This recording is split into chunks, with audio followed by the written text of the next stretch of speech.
बाल भी सफेद होने लगे थे। एक दिन उसने अपने दरबार में उत्सव रखा और अपने गुरु तथा मित्र देश के राजाओं को भी सादर आमंत्रित किया।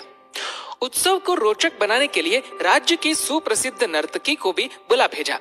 राजा ने कुछ स्वर्ण मुद्राएं अपने गुरु को दी ताकि नर्तकी के अच्छे गीत नृत्य पर वे उसे पुरस्कृत कर सके। सारी रात नृत्य चलता रहा। सुबह होने वाली थी। नर्तकी ने देखा कि मेरा तबले वाला ऊँग रहा है। उसको जगाने के लिए नर्तकी ने एक दोहा पढ़ा। बहु बीती थोड़ी रही, पल पल गई बिहाई, एक पलक के कार ने ना कलंक लग जाए। अब इस दोहे का अलग अलग व्यक्तियों ने अलग अलग अपने अपने अनुरूप अर्थ निकाला। तबले वाला सतर्क हो बजाने लगा। जब ये बात गुरु ने सुनी, गुरु ने सारी मोहरें उस मुजरा करने वाले को दे दी।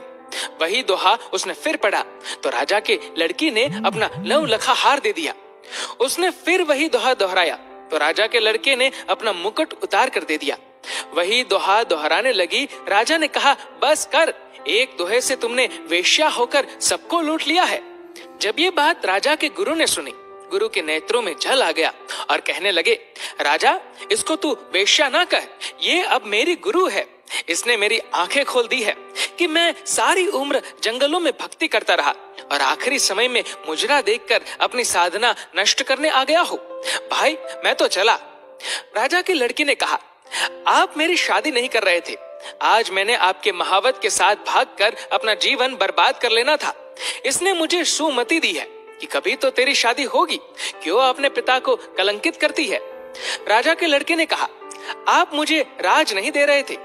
मैंने आपके सिपाहियों से मिलकर आपका कत्ल करवा देना था। इसने समझाया है कि आखिर राज तो तुम्हें ही मिलना है। क्यों अपने पिता के खून का कलंक अपने सर लेते हो? जब ये बातें राजा ने सुनी तो राजा को भी आत्मज्ञान हुआ। क्यों न मैं अभी राजकुमार का राज तिलक कर दूं? गुरु भी मौजूद है। उसी समय राज तिलक कर दिया और लड़की से कहा, बेटी, मैं जल्दी ही योग्य वर देखकर तुम्हारा भी विवाह कर दूंगा।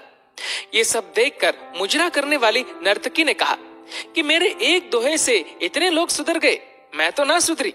आज से मैं अपना धंधा बंद करती हूँ। ए प्रभु, आज से मैं भी तेरा नाम सुमिरन करूंगी। समझ आने की बात है, दुनिया बदलते देर नहीं लगती। एक दोहे की 2 लाइनों से भी हृदय परिवर्तन हो सकता है।